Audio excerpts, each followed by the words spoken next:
Okay जी, तो हम लोग पहुंच चुके थे यहाँ तक कि इल्म इलाही के लिहाज से तजस्सुम के ताल्लुक से हम सीखने लगे थे।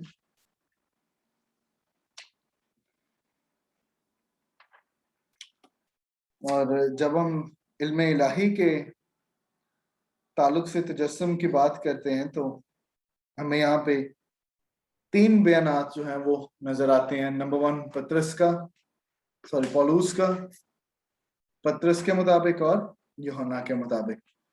तो पौलुस जो है वो यही बताता है कि यीशु मसीह हमारा खुदावंद यानी और जिस्म के एतबार से जो है वो दाऊद की नस्ल से था। उसके बाद ये भी वो बताता है कि जब वक्त पूरा हुआ तो मसीह यीशु जो है कमारी से पैदा हुआ और शरीयत के मातहत पैदा हुआ, गलतियों 4:4 में। फिर मसीह की अलूहियत की सारी मामूरी मुजस्सम होकर उसमें सुकूनत करती है। इसका जिक्र आपको कुलसियों के जो खाते दूसरे बाब में नावी आयत में आपको मिलता है। तो वो ये भी बताता है कि खुदा और इंसान के बीच का एक ही दरमियानी है। वो कौन है? वो मसीह यीशु, जिसका जिक्र वो तीमुथियुस के नाम जब अपना खत लिख रहा है उसमें वो इस ताल्लुक से जो है वो जिक्र करता है। फिर खुदा ने अपने बेटे को गुनाह आलूदा जिस्म की सूरत में भेजा, ये रोमी के खत में वो इजहार करता है। और फिर जब हम पतरस के मुताबिक जो है देखते हैं कि वो किस तरह से मसीह की शख्सियत को, उसके तजस्सुम होने को वो जिक्र करता है, तो हमें पता चलता है कि पतरस ने इकरार किया। मत्ती 16 बाब में हमें वहां पे पतरस का इकरार नजर आता है, ठीक है। और मत्ती 16वें बाब में उसने क्या इकरार किया कि तू जिंदा खुदा का बेटा मसीह है। जहां पे मसीह यीशु से पूछते हैं कि लोग मुझे क्या कहते हैं, तो बाद में पूछते हैं कि तू मुझे क्या कहता है, ठीक है। और वो कहता है कि बाज तो एलिय्याह को नबियों में से नबी, लेकिन बाद में यीशु से पूछते हैं कि तू मुझे क्या कहता है, क्या जवाब देता है? तू जिंदा खुदा का बेटा। हमें उसके बाद वो इस ताल्लुक से भी बयान करता है कि मसीह बना आलम से पेशतर से खुदा की तरफ से जिबा किया हुआ बर्रा है, लेकिन इन अखीर दिनों में हमारी निजात के लिए वो जाहिर हुआ है। वो अजल से जिबा किया हुआ बर्रा है। तो जस्सुम से मुराद क्या है कि खुदा ने जिस्मानी लुबादा क्या है वो ओढ़ा है और वो अजल से मौजूद है। और पतरस ये बात बताता है कि वो क्या है, अजल से जिबा किया हुआ बर्रा है, जो कि क्या है आखिरी दिनों में हमारी निजात के लिए, कुल कायनात की निजात के लिए क्या हुआ है, जाहिर हुआ है। हमें यूहन्ना जो है वो क्या बताता है कि इब्तिदा में कलाम था, कलाम खुदा के साथ था, ही वॉज विद गॉड, और यही कलाम जो है वो मुजस्सम हुआ और हमारे दरमियान रहा। हमें यूहन्ना यूं जो है वो कमारी मरियम से पैदाइश का जिक्र करता है। और फिर हमें पता चलता है कि झूठे नबी जो हैं वो यीशु के जिस्म में आने का इनकार करते हैं। झूठे नबी, जैसे कि हम यूहन्ना के खाते में पढ़ते हैं, ठीक है। पहला यूहन्ना का चौथा बाब उसकी पहली 3 आयत में देखें तो झूठे जो नबी हैं, जो झूठे उस्ताद हैं, वो मसीह यीशु के जो है मुजस्सम होकर आने का इनकार करते हैं। और झूठे उस्ताद कौन थे? अभी हमने गलत नजरियात पढ़ते, कौन थे बताओ? ग्नोस्टिक्स थे, ठीक है, जो मसीह यीशु की बशीरियत के ताल्लुक से कंफ्यूजन क्रिएट करते थे।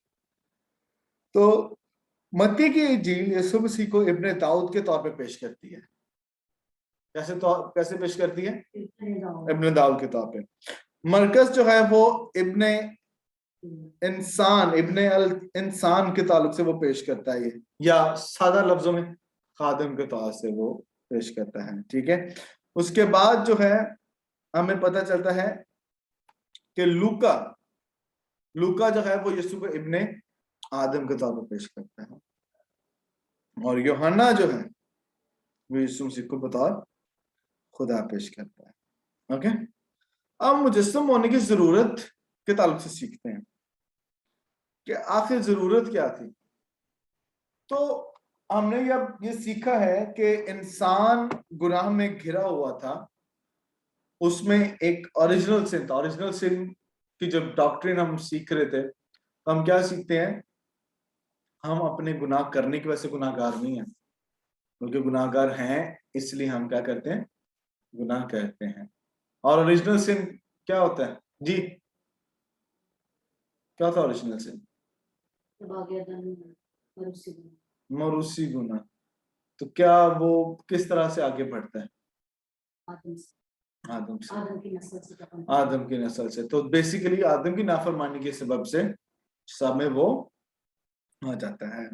फिर खुदा जो है वो यिर्मयाह के सहीफे में जो है 31वें बाब, आइए देखते हैं जरा 23वीं आयत से जो है आगे एक नए अहद के ताल्लुक से वो बात करता है।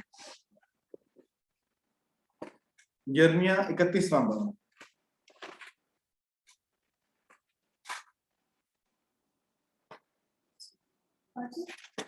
यस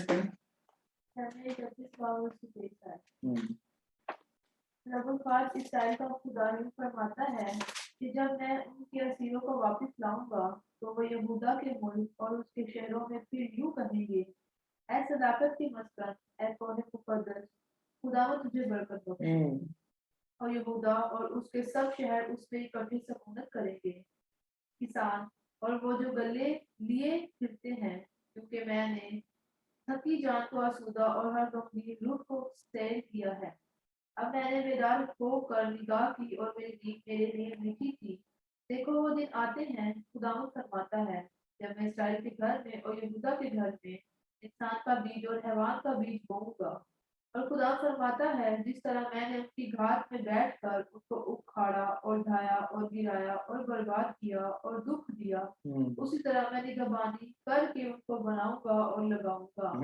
उन अयाम में फिर यूं ना कहेंगे कि बाप दादा ने कच्चे अंगूर खाए और औलाद के दांत खट्टे हो गए, क्योंकि हर एक अपनी ही बदकिरदारी के सबब से मरेगा।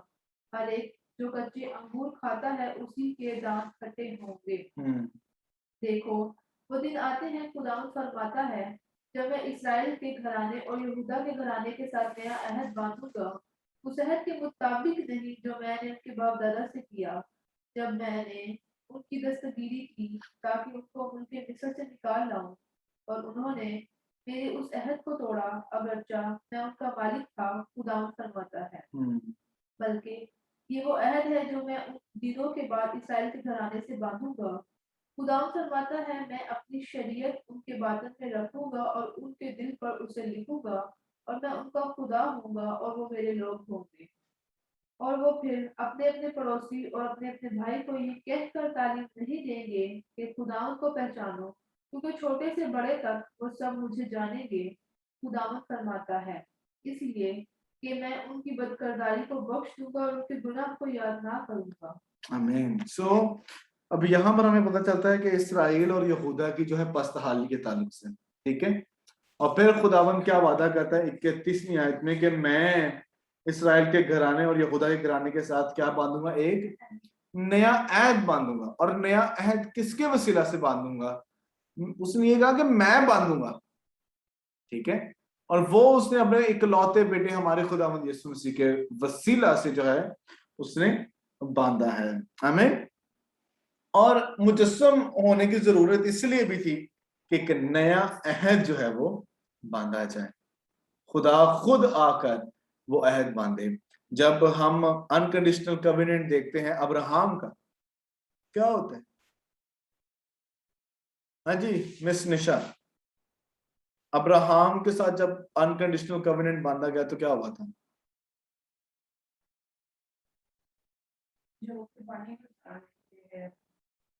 क्या हुआ था बताओ, थोड़ा सा एक्सप्लेन करें। तो खुदा ने से कहा था कि मैं तेरी औलाद को आसमान के सितारों से नींद की रेत की माने बराबर कर दूं। और इसमें कोई कंडीशन नहीं कि ऐसा करोगे तो ऐसा हो। अब्राहम के साथ जो है बांधा गया, कैसे बांधा गया? ईमान की बिना। वो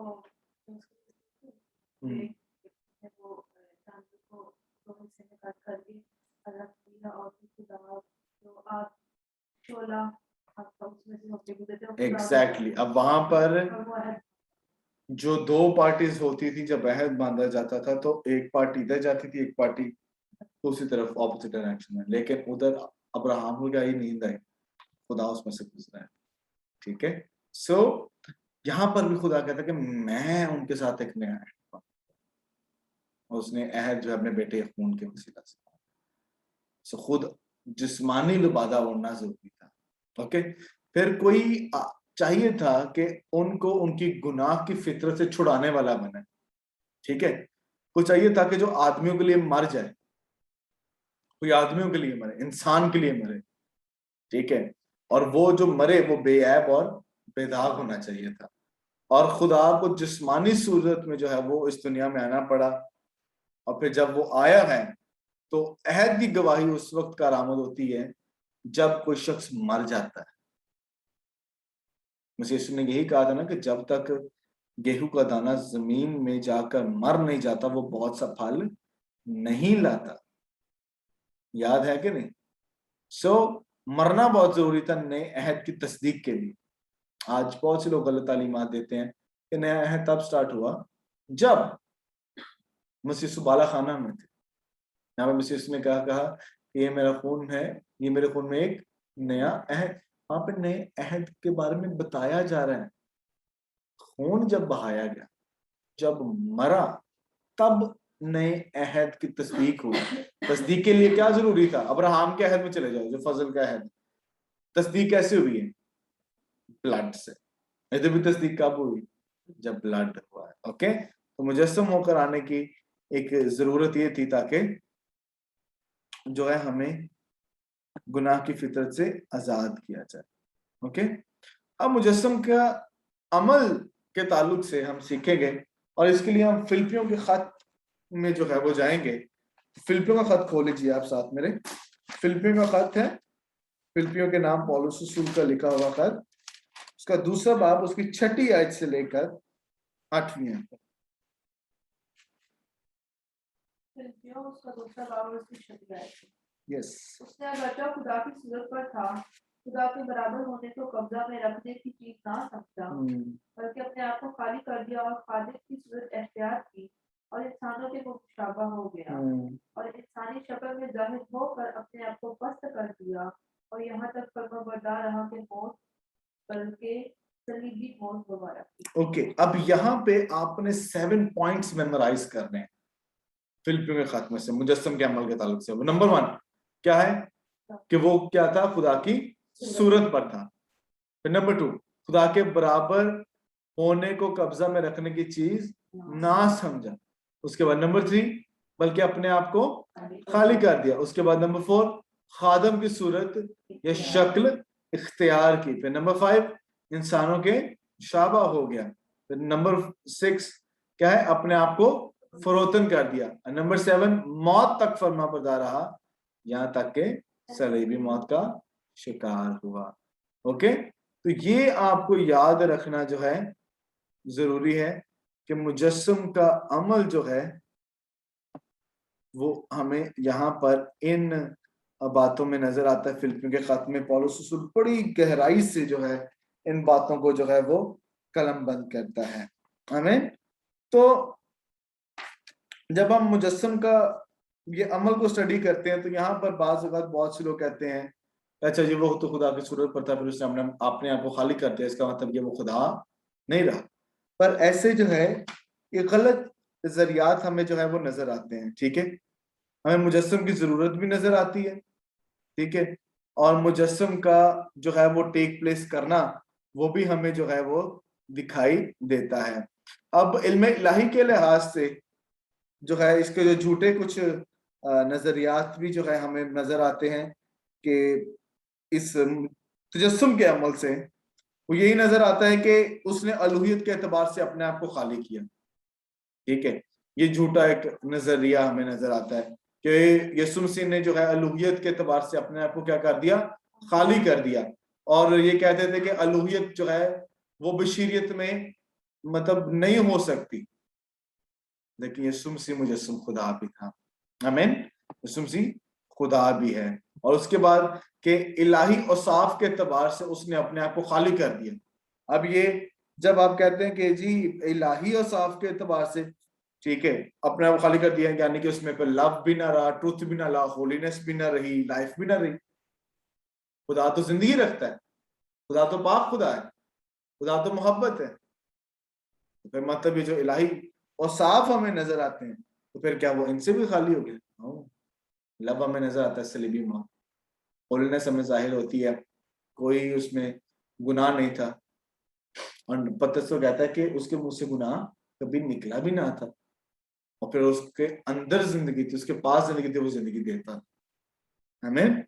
फिर एक और गलत नजरिया ये है कि अपने आप को जाहिरी इलाही और साफ के एतबार से खाली कर दिया। अब ये जाहिरी जो है वो इससे ये मुराद है, इस नजरिए के मुताबिक ये है कि मसीह ने अपनी इखलाकी या अहम और साफ से अलग नहीं किया, लेकिन जाहिर ऐसे किया कि जैसे उसमें ये सिफ्त नहीं। पर हमें पता चलता है कि मसीह इखलाकियात को भी सिखाता है। मुबारक है वो जो दिल के गरीब हैं, मुबारक है वो जो सुलह करवाते हैं, मुबारक है, ब्लेसेड इज बीएटिट्यूड्स, मुबारकबादियां। सो मसीह यीशु जो है वो कुछ कम ना था। तो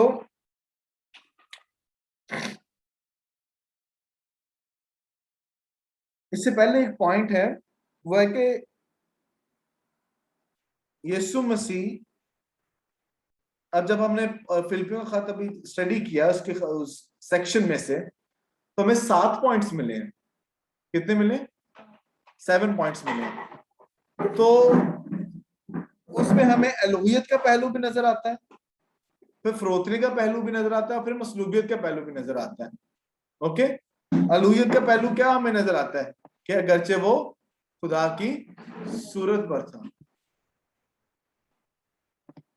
Just wait for a second. Okay. तो हमें इसके ना 3 सेक्शंस नजर आते हैं। एक अलूहियत के ताल्लुक से वो कैसे नजर आता है कि अगरचे वो खुदा की सूरत पर था, और फिर हमें पता है कि वो अपने आप को खाली कर दी, ये क्या जाहिर करता है? फरोतनी को।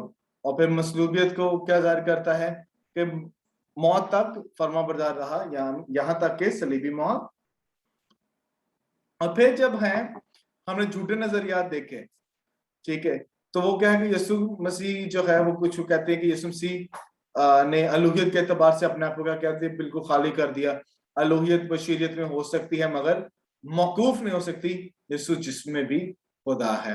आमीन। और इलाही और साफ के एतबार से अपने आप को खाली कर दिया, मतलब कि ना उसमें लव था, ना उसमें होलीनेस रही, तो ऐसा हो ही नहीं सकता। मसीह इन चीजों से भरपूर और मामूर था। उसके बाद मसीह यीशु के मुजस्सम होने के अमल के ताल्लुक से मुनासिब नजरियात, ठीक है। अब हम जो मुनासिब नजरियात है ना, उनको जरा देख लेते हैं। तो पहला पॉइंट यह है कि मसीह हमेशा से खुदा था। हमें फिलिपियों में ही आपने पढ़ा, अगरचे वो खुदा की सूरत पर था। He was God from the beginning. वो हमेशा से खुदा था। यीशु पहले भी और तजस्सुम होने के बाद भी क्या रहा? खुदा रहा। वो अजली खुदा है, ठीक है। लेकिन सिर्फ क्या हुआ है कि उसने जिस्मानी लिबादा उड़ा है, ठीक है। इंसानी लिबादा से, अलूहियत से बरी वो नहीं हुआ। ये याद रखना है कि अगर उसने जिस्म इख्तियार कर दिया, इसका मतलब ये नहीं कि वो अलूहियत के एतबार से खत्म हो गए। नो, वो खुदा था, वो है और रहेगा। आमीन।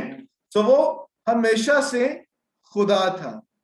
और मुजस्सिम होते वक्त इसे हर्बर्ट जो है वो सर कहते हैं कि मुजस्सिम होते वक्त मसीह ने अपनी पहली ही, ये आपके नोट्स में गिवन है, मुजस्सिम होते वक्त मसीह ने अपनी पहले ही से इलाही फितरत में इंसानी फितरत को शामिल किया और इलाही शख्सियत हो गया। जब हम नए मखलूक बनते हैं तो हमारी पहले से जो इंसानी फितरत होती है उसमें इलाही फितरत शामिल होती है, और यूं हम इलाही फितरत में शमूलियत इख्तियार करते हैं, जैसा दूसरा पतरस पहला बाब उसकी 4 आयत में लिखा है। और लिहाजा मसीह की मानंद हर हकीकी जो है हर हकीकी मसीही इलाही इंसान है। अब जब आपने मसीह को कबूल किया, अब जब आप बोलते हैं कि मैं नया मखलूक हूं, पुरानी चीजें जाती रही, तो क्या मतलब जो आप हैं वो डिफरेंट हो जाते हैं? आप उस नई जिंदगी में, उस नए मखलूक में शामिल हो जाते हैं, उस इलाही फितरत में शामिल हो जाते हैं। और इसी ताल्लुक से वो जनाब इस तरह से जो है इसको बयान करता है। फिर डॉक्टर लॉइस बेरकॉफ जो है वो अपनी किताब में जो है ये हवाला देते हैं, वो कहते हैं कि मसीह की इंसानी फितरत है मगर वो इंसान नहीं है। क्या कहता है कि मसीह की इंसानी फितरत है मगर वो इंसान नहीं है। जो दरमियानी शख्सियत है वो खुदा के लातब्दील बेटे की है। ठीक है। और फिर वो कहता है जिस्म इख्तियार करने में वो एक इंसान में तब्दील नहीं हो गया और ना ही उसने इंसानी जिस्म अपनाया है। उसने इंसानी जिस्म ना अपनाया है और ना ही वो इंसान में तब्दील हुआ है, बल्कि उसने अपनी इलाही फितरत में इंसानी फितरत शामिल की। ठीक है। इलाही वो शुरू से था, उसने उस इलाही फितरत में क्या किया? इंसानी फितरत शामिल की। वो तब्दील नहीं हुआ, वो छोड़ नहीं दिया। और आगे कहता है जिससे कोई अलग से शख्सियत नहीं बन गई बल्कि खुदा के बेटे की शख्सियत में ये शख्सियत होगी। ओके। तो इनको जब आप पढ़ोगे, समझोगे, सीखोगे, तभी आपको ये बातें और ज्यादा गहरे तौर पर समझ आएंगी। अब मसीह में हमेशा से इलाही सिफात मौजूद है। अभी इलाही सिफात के ताल्लुक से बात करते हैं। अब जब हम इलाही सिफात की बात करते हैं ना, तो इसकी दो कैटेगरीज हैं। हमें जो है इसमें अहम औसाफ भी नजर आते हैं और फिर इखलाकी सिफात भी नजर आती है। ठीक है। अहम औसाफ भी और फिर इखलाकी सिफात भी हमें नजर आती हैं। ओके। तो अहम औसाफ जो है उनको जरा हम स्टडी कर लेते हैं कि हमाजा हाजिर है। अब इससे क्या मुराद है कि हमाजा हाजिर है? ही इज ओमनी प्रेजेंट। ठीक है। ही is omni present, he is present everywhere. वो हर जगह मौजूद है। आमीन। मसीह यीशु हर जगह मौजूद है। पढ़िएगा जरा यूहन्ना की इंजील 3 बाब उसकी 13वीं आयत।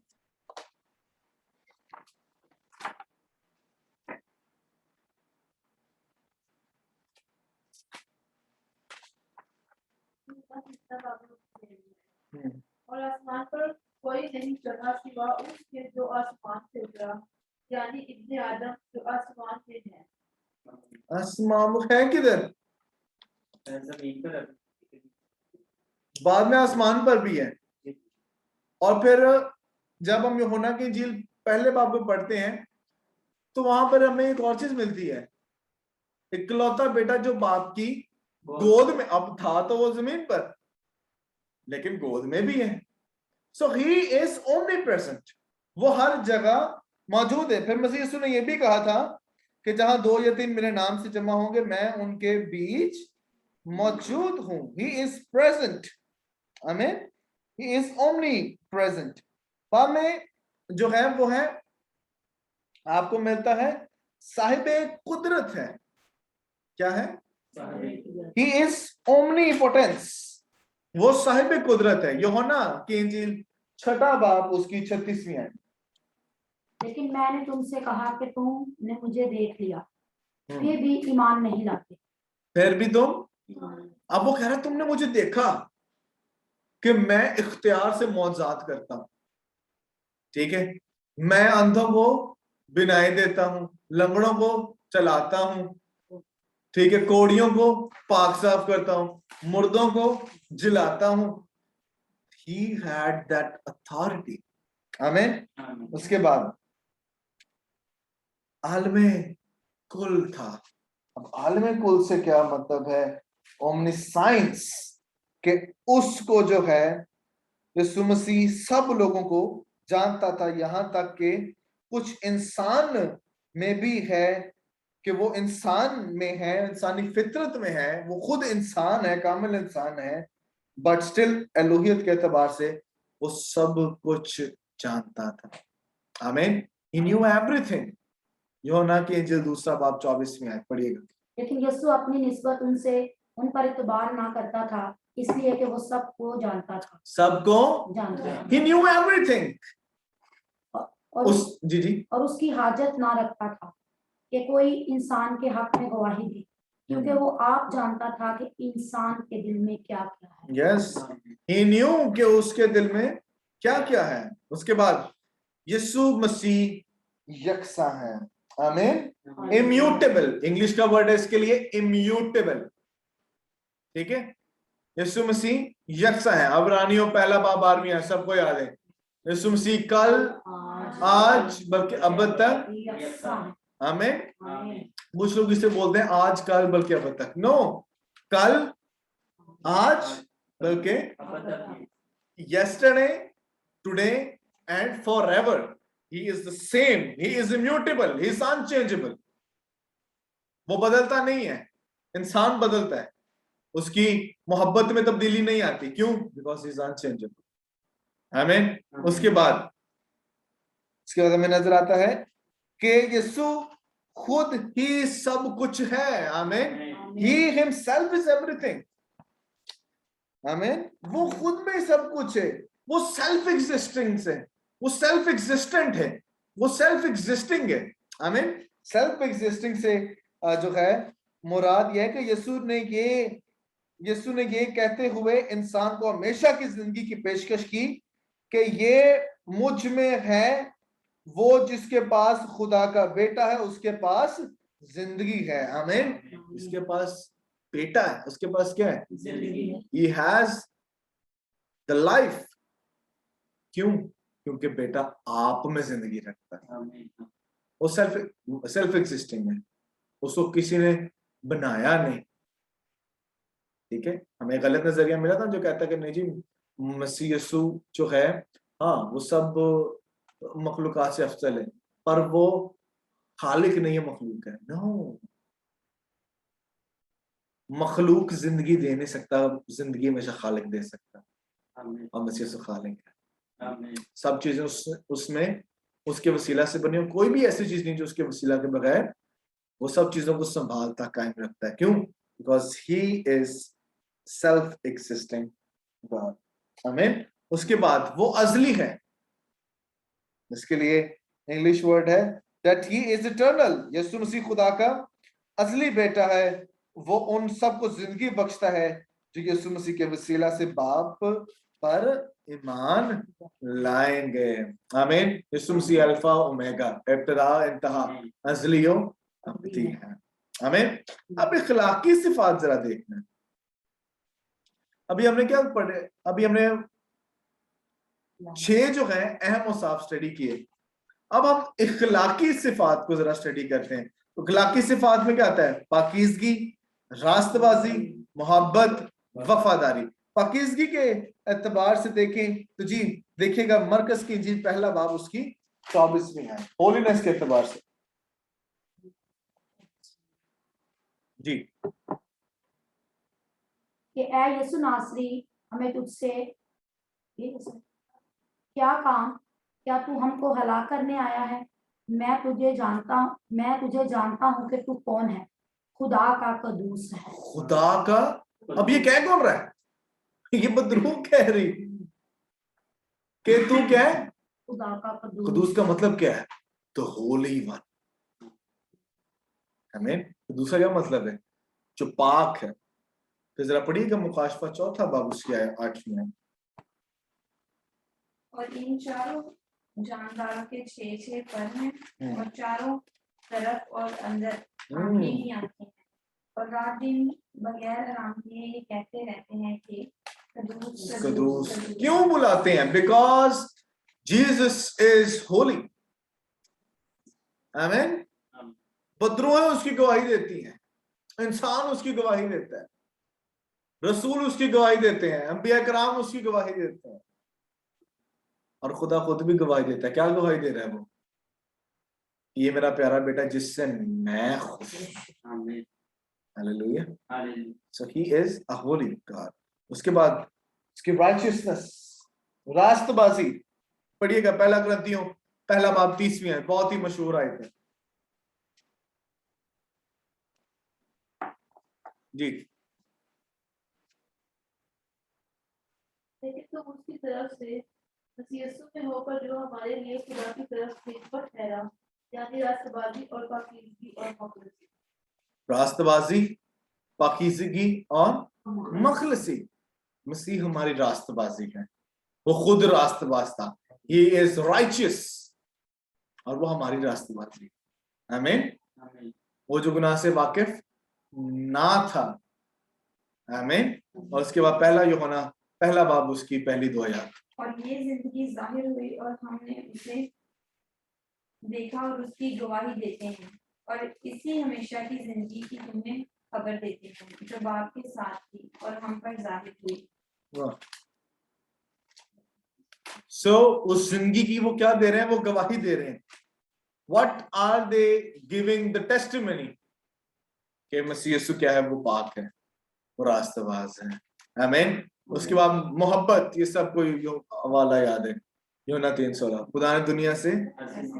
आमीन। आमीन उसके बाद गलतियों दूसरा बाब 20वीं आयत पढ़िएगा, ये वाला हवाला पढ़िए।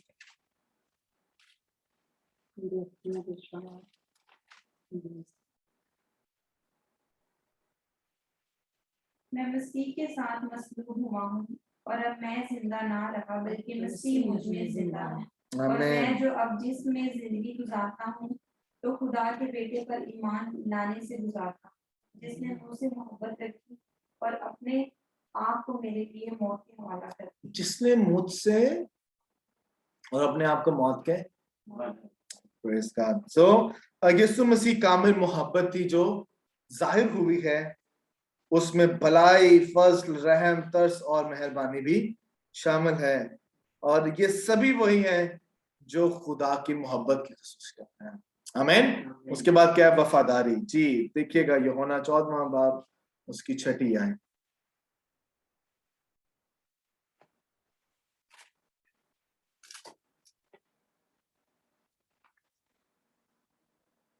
यीशु ने उससे कहा कि राह और हक और जिंदगी मैं हूँ, कोई मेरे वसीला के बगैर बाप के पास नहीं है। कोई उसके वसीला के बगैर बाप के पास। He is faithful to give you a right path. वो वफादार है को आपको सही राह पर गामजन करे, सही राह दिखाए कि बाप के पास जाने का रास्ता क्या है। बाप के पास जाने का रास्ता क्या है? मसीह यीशु। आमीन। अब्रानियों 2 बाब 17वीं आयत। बस उसको सब बातों में अपने भाइयों की मानंद बनना लाजिम हुआ, ताकि उम्मत के गुनाहों का कफारा देने के वास्ते उन बातों में जो खुदा से इलाका रखती हैं, एक रहम दिल और दयानतदार सरदार कायम बने। So he was faithful। जब वो सरदार काहिन के तौर पर, अभी हम इस ताल्लुक से सीखेंगे भी, जब वो सरदार काहिन के तौर पर अपनी खिदमत को भी सर अंजाम दे रहा है, तो हमें क्या नजर आ रहा है? वो वफादारी से उसको उस काम को सर अंजाम दे रहा है। आमीन। अब तजस्सुम की वजूहात के ताल्लुक से, वजूह के ताल्लुक से हम सीखते हैं। अभी आपके नोट्स में जो है वो सिर्फ 2 गिवन है, पर दर हकीकत मैं जो हूं वो आपके साथ इसकी एटलीस्ट 9 जो है वो वजूहात पेश करूंगा, शेयर करूंगा। ओके, जल्दी से इनको देखते हैं। We still have half an hour left. So तजस्सुम की वजूहात या वजूह, इसके 9 ऐसी जो है वजूह हैं जो सारी की सारी मसीह की शख्सियत और उसके काम में पूरी होती हैं। आमीन। तो पहला जो है वो ये है ताकि इस्लाफ। अब इस्लाफ क्या होता है? अबाओ अजदाद, बाप दादा। ठीक है, घबराने जाना कि ये इस्लाफ का मतलब क्या है। ताकि बाप दादाओं से नजात के जो अहूद किए गए उनकी तस्दीक हो जाए। आमीन। जो बाप दादाओं से वादा किया गया था, खुदा ने इस्लाफ से ऐसे, यानी बाप दादाओं से ऐसे वादे किए थे जो अहद पर मबनी थे। हमें खुदा ने अहद बांधा था ना। खुदा ने किसके साथ अहद बांधा था? आदम, नूह, अब्राहम, इसहाक, याकूब, सबके साथ वो क्योंकि हमारा खुदा ऐसा है जो अहदों का खुदा है। आमीन। He is a God of covenants. मूसा, दाऊद और फिर आखिर में उसने कलीसिया के साथ। इनमें से औरत की नस्ल के वसीला से जो यीशु मसीह है, इसराइल और गैर कौमों के लिए नजात जैसे अहूद शामिल थे। पैदाइश 3 बाब 15वीं आयत। खुदा ने क्या किया था? वादा किया था। क्या वादा किया था? ओके, सो उन बातों को पूरा करने के लिए ये बहुत जरूरी था कि खुदा जो है वो तजस्सुम इख्तियार करके जो है मुजस्सम होकर इस दुनिया में आए, ताकि जो बाप दादाओं से जो उसने वादे किए थे, जो उसने अहद बांधे थे, उनको कंप्लीट करने वाला बने। आमीन। जैसा कि रोमियो के खत में ही आपको 15वें बाब उसकी 8वीं और 9वीं आयत में जो है, मैं कहता हूं कि मसीह खुदा की सच्चाई साबित करने के लिए मख्तूनों का खादिम बना, ताकि उन वादों को पूरा करे जो बाप दादा से किए गए। उन वादों को पूरा करे जो बाप दादा से किए गए थे, और गैर कौमों में भी रहम के सबब से खुदा की हम्द करे। चुनाचे लिखा है, इस वास्ते मैं गैर कौमों में तेरा इकरार करूंगा और तेरा नाम लेकर गीत गाऊंगा। आमीन। सो जब आप मत्ती की इंजील उसका पहला बाब उसकी पहली आयत पढ़ते हैं तो वहां पे क्या लिखा है? यीशु इब्ने अब्राहम इब्ने दाऊद का, आमीन, उसके ग्रेट एंसेस्टर्स का जिक्र है। आमीन। एक हवाला हम देखेंगे पुराने नामे से, मीका 5वां बाब उसकी पहली 2 आयत।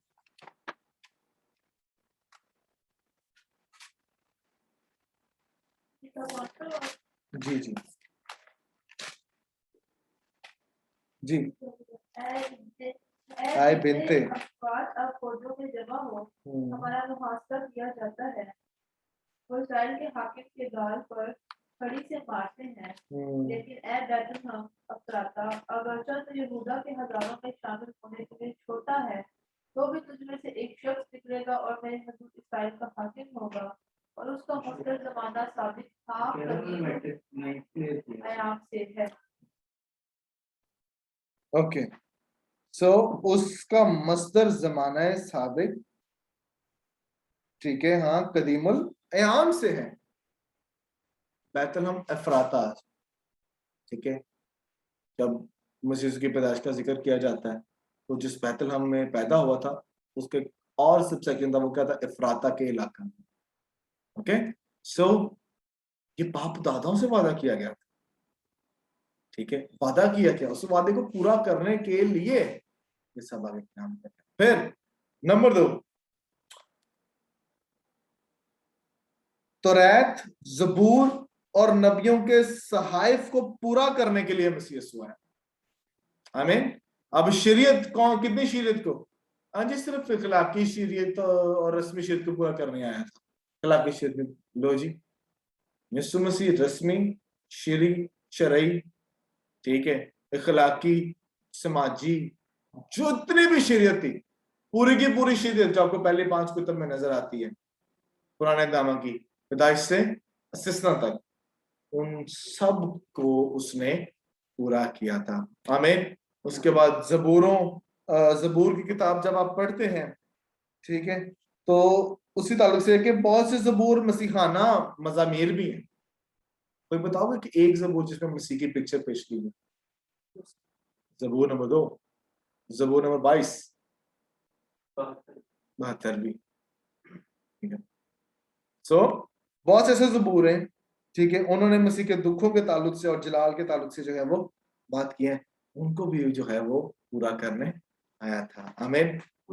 और फिर सहाइफुल अंबिया, जब मसीह यीशु की जमीनी खिदमत में पहाड़ी वाज पर जब हम नजर करते हैं तो मत्ती की इंजील 5वां बाब उसकी 17वीं और 18वीं 2 आयत में हम देखते हैं मसीह यीशु ने यही कहा था कि ये ना समझो कि मैं तौरात या नबियों की किताबों को मनसूख करने नहीं बल्कि पूरा करने आया हूँ। क्योंकि मैं तुमसे सच कहता हूँ कि जब तक आसमान और जमीन टल ना जाएंगे, एक नुक्ता या एक शोशा तौरात से हरगिज ना टलेगा, जब तक सब कुछ पूरा ना हो जाए। हमें सो मसीह यीशु सहायफ को जो है वो क्या करने आया था, पूरा करने आया था। So we need to recognise these things. हमें इन चीजों को सीखना है, समझना भी है और गहरे तौर पर इन बातों को जानना भी है। ओके, सो तीसरा पॉइंट लिख लें।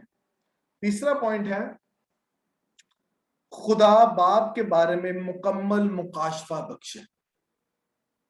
आमीन।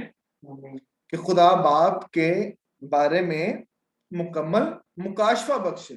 अब खुदा को कभी किसी ने नहीं देखा था। पुराने अहदनामा में भी लोग तरले मारते रहे, मूसा ने तरला मारा, खुदा मुझे अपना जलाल दिखा। खुदा ने क्या कहा कि तू सिर्फ मेरा पीछे ही देखेगा, पीछा ही देखेगा, क्योंकि तू मुझे देखकर जिंदा रह नहीं सकता। और पुराने अहदनामा में जो खुदा के ताल्लुक से सीखना चाहिए था वो उन्होंने नहीं समझा। लेकिन मसीह यीशु, जिसके बारे में लिखा है कि उसने बाप की जात को जाहिर किया है। खुदा को किसी ने कभी नहीं देखा, इकलौता बेटा जिसने उसको जाहिर किया है। आमीन। उसने क्या किया है, उसने बाप की सही पिक्चर को, फादरहुड को, पितरियत को हम पर जाहिर किया। आमीन। उसकी शफकत, मोहब्बत, उसके फजल को हम पर क्या किया है, जाहिर किया है। हवाला जात आप नोट कर लें, यूहन्ना की इंजील पहला बाब उसकी 14वीं आयत से लेकर 18वीं आयत तक। उसके बाद पहला यूहन्ना तीसरा बाब उसकी पहली 2 आयत। ओके, उसके बाद सॉरी सर, पहला या ना तीसरा बाब 1 से 2। हाँ जी, पहली 2 का यही मतलब होता है, 1 से 2 है। नहीं वो मुझे लगा। ओके, चौथा पॉइंट लिखें, इब्लीस और उसकी बादशाही के कामों को मिटाना। ओके, तो मसीह यीशु किस लिए मुजस्सम होकर आया, मुजस्सम होकर, ताकि इब्लीस और उसकी बादशाही के कामों को मिटाने वाला बने। आमीन। इब्लीस की बादशाही तारीकी की बादशाही है और उसके सारे काम उसी महवर में ही होते हैं। आमीन। अब गुनाह, मौत, बीमारी, गुलामी, ये इब्लीस के काम। बीमारी खुदा ने नहीं बनाई, ना खुदा की तरफ से, इब्लीस की तरफ से।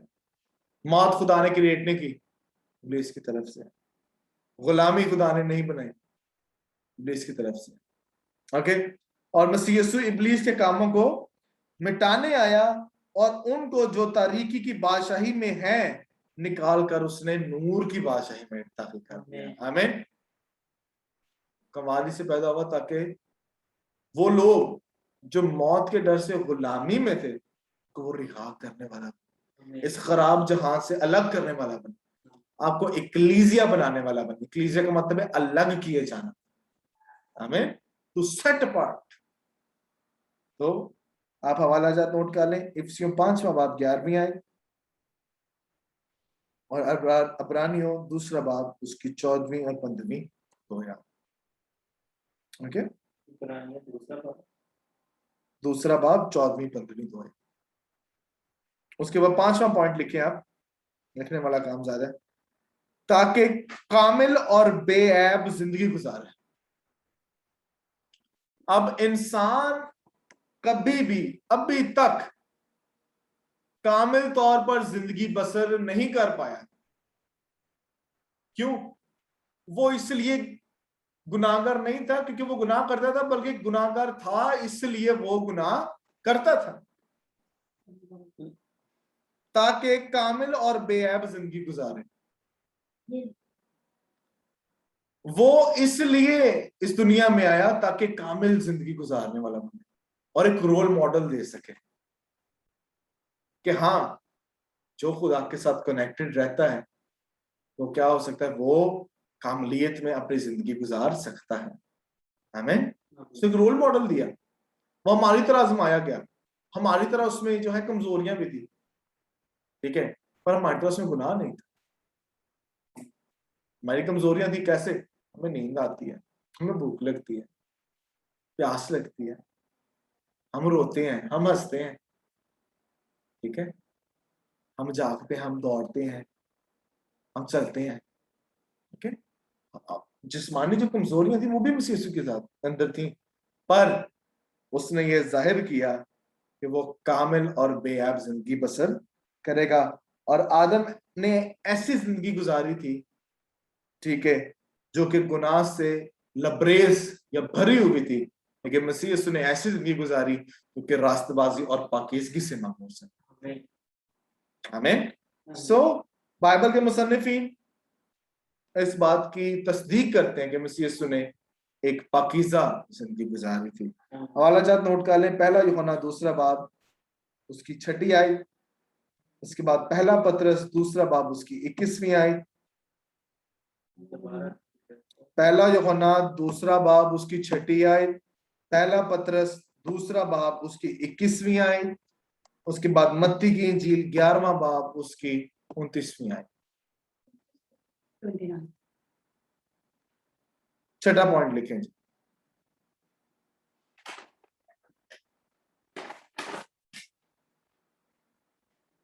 6 पॉइंट है, ताकि अपनी जान, ठीक है, कुर्बानी के तौर पर अदा करे ताकि गुनाहों को दूर कर सके, ठीक है, ताकि अपनी जान कुर्बानी के तौर पर अदा करे और गुनाहों को दूर करे। आमीन। गुनाह की मजदूरी क्या है सबको पता है, लेकिन मसीह यीशु की बख्शिश जो है हमेशा की जिंदगी है। आमीन। उसने जो है अपने आप को पत्थरों के लिए फिदिया के तौर पर दे दिया, उसने हमारी जानों का कफारा दिया, अपनी जान को देके हमारी जानों का कफारा दिया। अब बहुत से लोग कहते हैं दुआ में बड़े रूहानी रहते हैं, कहते हैं हम शुक्र करते हैं कि मसीह ने अपनी जान का कफारा दिया। और भाई अपनी जान का कफारा नहीं दिया, अपनी जान देकर हमारी जानों का कफारा दिया। थियोलॉजिकल मिस्टेक्स नहीं करनी आपने, ओके। सो उसने अपनी जान दी ताकि हमारी जानों का कफारा हो सके, ओके, हमें गुनाहों से आजाद कर सके। अब जब उसने आजाद किया है तो सिर्फ माजी के गुनाहों से नहीं, माजी के, हाल के और मुस्तकबिल के गुनाहों को उसने एक ही दफा क्या किया है, उसने माफ किया है। उसने एक ही दफा अपना खून बहाया। इब्रानी का मुसन्निफ क्या कहता है कि वो एक ही बार अपना खून लेकर पाक तरीन मुकाम में दाखिल हो गया और हमारी अब्दी खलासी करवाई। हमें उसने एक ही दफा अपनी जान दी, दोबारा नहीं दे। उसका लहू एक ही बार बहा है, दोबारा नहीं। उस लहू में इतनी कुदरत है कि वो कुल कायनात के गुनाहों को पाक, साफ और माफ कर दिया। हमें हवाला जात नोट कर लें, इब्रानियों 10वां बाब उसकी पहली 10 आयत।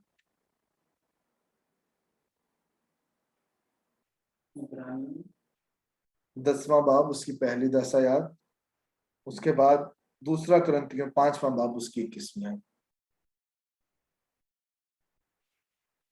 5वां बाब उसकी 21वीं आयत।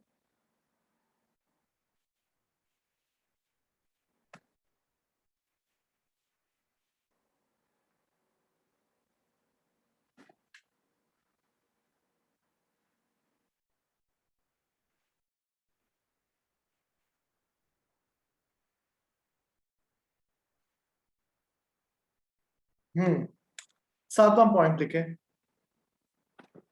नए अहद को अमल में लाए।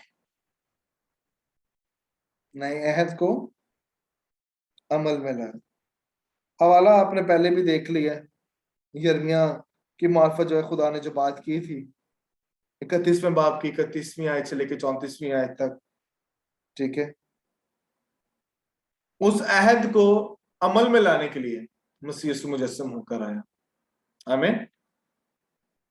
हम इस पर बात कर चुके हैं पहले ही। पुराने नामे में और भी बहुत सी पेशगोइयां हमें मिलती हैं। इसके लिए एक और हवाला, 2 हवाला जात और लिख लें। एक इब्रानियों 8वां बाब आपको इस ताल्लुक से सिखाता है, और उसके बाद मत्ती 26वां बाब उसकी 26वीं आयत से 28वीं आयत। इब्रानी पूरा 8वां बाब, हाँ जी। मत्ती 26वां,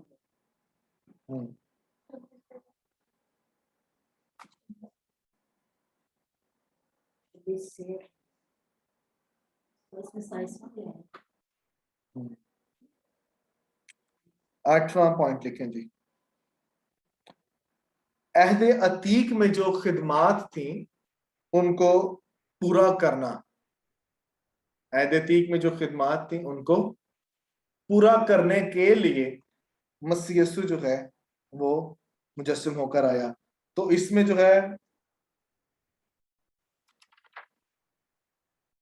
4 खिदमतों के ताल्लुक से मैं जिक्र करूंगा।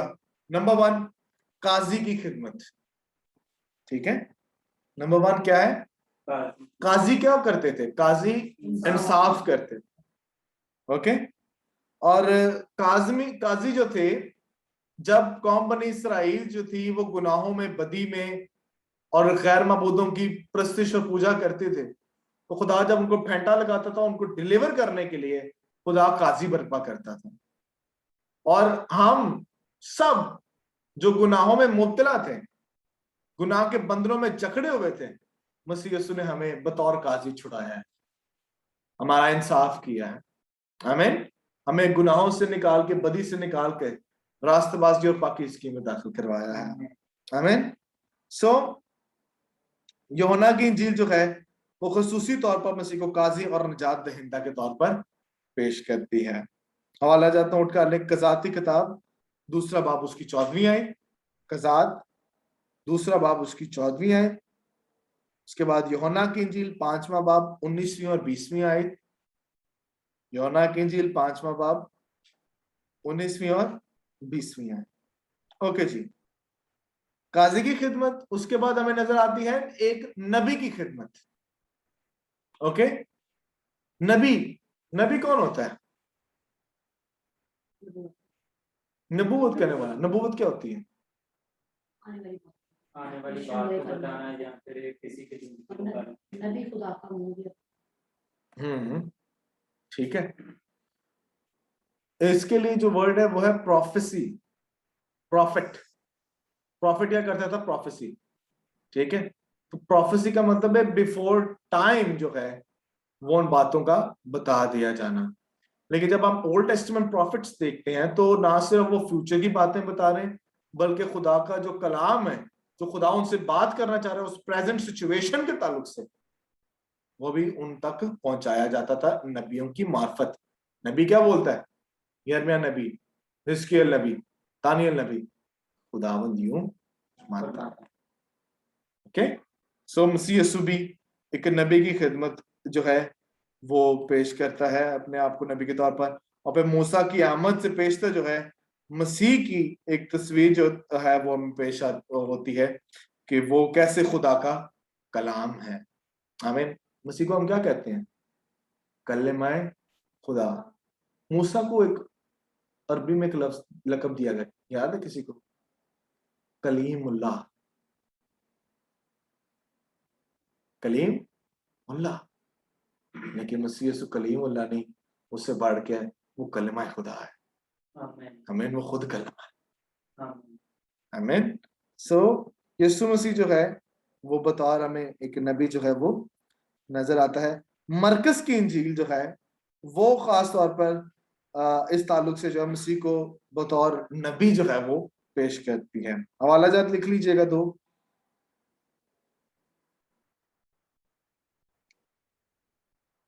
जी, अबरानियों 12वां बाब उसकी 25वीं आयत और इस्तिस्ना 18वां बाब उसकी 15वीं आयत से लेकर 18वीं आयत तक। यहाँ आपने पहले पढ़ा भी है। 18वां बाब 15 से 18। काजी जो है वो यूहन्ना की इंजील में जी, यूहन्ना की इंजील जो है वो मसीह को बतौर काजी पेश करती है। ओके, उसके बाद जी तीसरा पॉइंट, काहिन की खिदमत। अब काहिन कौन होते थे? काहिन वो होते थे जो हैकल में खिदमत किया करते थे, हैकल के फराइज को जो है वो अंजाम दिए जाते देते थे। ठीक है, काहिन का क्या काम होता था? ऑल्टर पर बकरा, छतड़ा, लेला, बर्रा ज़िबा किया करते थे। और फिर उनमें से जो एक था वो क्या होता था? सरदार काहिन। वो उस खून को कहां पर लेके जाता था? पाक तरीन मुकाम में। ओके, और फिर मसीह यीशु जो है वो काहिन के तौर पर हमें नजर आता है। कैसे? कि वो अपना खून लेकर पाक तरीन मुकाम में दाखिल हुआ और हमारी अब्दी खलासी करवाई है। आमीन। वो बतौर काहिन जो है सर्वेंट ऑफ गॉड। बेसिकली काहिन क्या थे? दे वर सर्वेंट्स ऑफ गॉड। मैं वही करता हूं जो आपको करते हुए, and I was serving the Lord almighty. कहता है मैं अपनी मर्जी से कुछ नहीं करता, जो वो मुझे कहता है मैं करता हूं। I do what God says me to do, जो मेरा बाप मुझे कहता है मैं करता हूं। आगे गतसमनी में, है बाप मेरी नहीं बल्कि तेरी मर्जी। आमीन। सो लूका की इंजील यीशु मसीह को बतौर जो है सरदार काहन के तौर पर वो पेश करती है। आमीन। हवाला जात नोट कर लें, अब्रानियों 2 बाब 10वीं आयत, जबूर 110 उसकी 4थी आयत, अब्रानियों 2:10, जबूर 110 4, अहबार 21 16 से 24,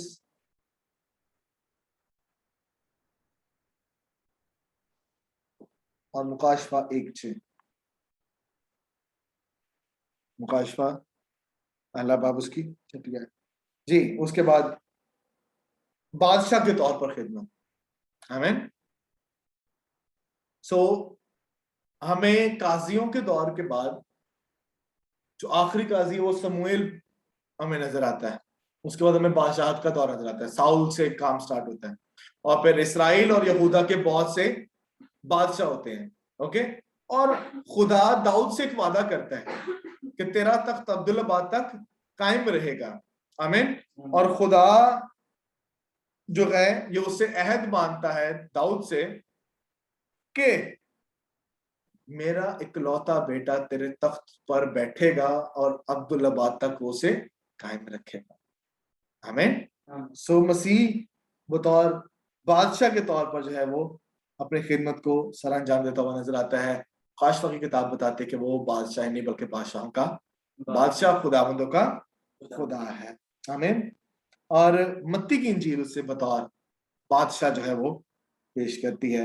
हवाला जात लिख रहे हैं, जबूर 2 मुकाशफा 15वां बाब 3री आयत, जबूर 2 मुकाशफा 15वां बाब उसकी 3री आयत। ठीक है, तो ये हो गए खिदमात के ताल्लुक से 8 पॉइंट्स अभी तक देखे हैं खिदमात के। ठीक है, 8वां पॉइंट क्या था कि अहद अतीक में जो खिदमात है उन्हें पूरा करना। 9वां और आखिरी पॉइंट, इसके बाद हम क्लोज कर रहे हैं, आमदी सानी में मखलसी के काम को तकमील तक पहुंचाने के लिए, आमदे सानी में मखलसी के काम को तकमील तक पहुंचाने के लिए यीशु मसीह पहली आमद में जब आया है उसने गुनाहों का कफारा दिया है, मखलसी का काम किया है, रिडेम्पशन का काम किया है, आपको रिडीम किया है। एंड नाउ जब वो दोबारा आने वाला है तो अब वो गुनाहों के कफारा के लिए नहीं आने वाला, अब वो जो बदन है आपके, जो फानी जिस्म है, उनको गैर फानी करने के लिए वो आने वाला है। आमीन। He is going to change everything. He is going to change you. वो आपके नेचर को बदल देगा, वो आपके जिस्मों को बदल देने वाला है। सो आप हवाला जात नोट कर लें, पहला तसलीकियों 4था बाब उसकी 15वीं आयत से 18वीं आयत तक। पहला तसलीकियों 4था बाब 15 से 18। उसके बाद अब्रानियों 9वां बाब 27 और 28। अब्रानियों 9वां बाब 27 और 28। उसके बाद फिलिपियों 3रा बाब उसकी 21वीं आयत। आमीन। सो यीशु मसीह के ताल्लुक से उसके तजस्सुम की वजूह को जब हम पढ़ते हैं तो रीजंस फॉर द इनकारनेशन को जब पढ़ते हैं तो नंबर 1 हमें क्या नजर आता है, जो इस्लाफ से वादे किए थे उनको पूरा करना है, तो रैत को नबी ज़बूरों और नबियों के साहिब को पूरा करना है, फिर खुदा बाप के जो मुकाशफा है उसको जाहिर करना है, इब्लीस के काम को तबाना है, कामिल इंसान के तौर पर जो है जिंदगी अपनी बसर करके आपको दिखानी है, फिर गुनाहों की कुर्बानी के तौर पर अपने आप को पेश करना है, नए अहद को जो है वो उसको अमल में लाना है। उसके बाद अहद अतीक की खिदमात को जैसे काजी, नबी, काहिन, बादशाह के तौर पर जो है अपनी खिदमत को उसने पूरा करना है, और फिर आमद सानी में मखलसी की तैयारी करनी है। आमीन। So this was all for today's lecture.